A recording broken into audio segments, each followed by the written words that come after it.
लाचार कार्यकर्ता. कालपर्यंत त्याने आपल्या पुढाऱ्याचे बॅनर लावले, मग वहिनी साहेबांचे बॅनर लावले, आता चिंटू साहेबांचे बॅनर लावतोय, कारण तो लाचार कार्यकर्ता आहे. सुरुवातीला त्यांनी पुढाऱ्यासाठी भरपूर काम केलं, जनतेत गेला, आपल्या पत त्याच्या जोरावर कार्यकर्त्यांनी नेत्याला जिंकून दिलं. दोनदा साहेब नगरसेवक झाले. त्याला वाटलं पुढच्या वेळेला आपल्याला संधी मिळेल, पक्षाची निष्ठावान राहिला. पुढच्या वेळेला साहेबाला आमदारकी मिळाली. कार्यकर्त्याला वाटलं आता आपला विचार होईल. त्याने जीवाचं रावण करून नेत्याला आमदारकी जिंकून दिली.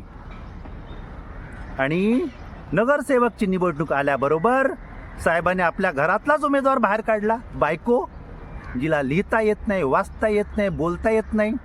कार्यकर्ता निराश झाला. अरे पक्षासाठी काय नव्हतं केलं आपण. कार्यकर्ते गोळा केले होते, बसेस भरल्या होत्या, आंदोलनं केले होते, मोर्चे काढले होते, केसेस अंगावर घेतल्या होत्या, आणि यापैकी काही न करता पक्षासाठी वेळ देणाऱ्या बायकोला त्यांनी तिकीट दिली. शेवटी तो लाचार होता. पक्षाचा आदेश शिरसावंद्य. वहिनी साहेबांसाठी काम केलं, वहिनी साहेब जिंकून आल्या, त्याने बॅनर लावले, वहिनी साहेबांचं हार्दिक स्वागत. साहेब दोनदा नगरसेवक झाले, वहिनी दोनदा नगरसेवक झाले, साहेब दोनदा आमदार झाले. आता पुन्हा एकदा संधी आली, वय उलटायला लागलं. कार्यकर्ता वाट बघतोय, आता तरी माझा विचार होईल, मला पक्षात न्याय देईल. आणि पुन्हा एकदा निवडणूक डिक्लेअर झाली. आता कार्यकर्ता तयारीत होता. 40 वर्ष त्यांनी आपली पक्षासाठी खर्च केली होती, नेत्याच्या मागे खर्च केली होती, घरदाराला वाऱ्यावर सोडलं होतं. बायको बिचारी फाटकं लुगडं नेसून मजुरी करायला जाते, आईबाप मजुरी करतात, पोरं मोठी व्हायला लागलेत, पण पक्षातर्फे न्याय मिळेल म्हणून हा नेत्याशी एकनिष्ठ राहिला. आणि झालं काय? नेता झाला, बायको झाली, आता तिकीट डिक्लेअर झाली, पोर आला.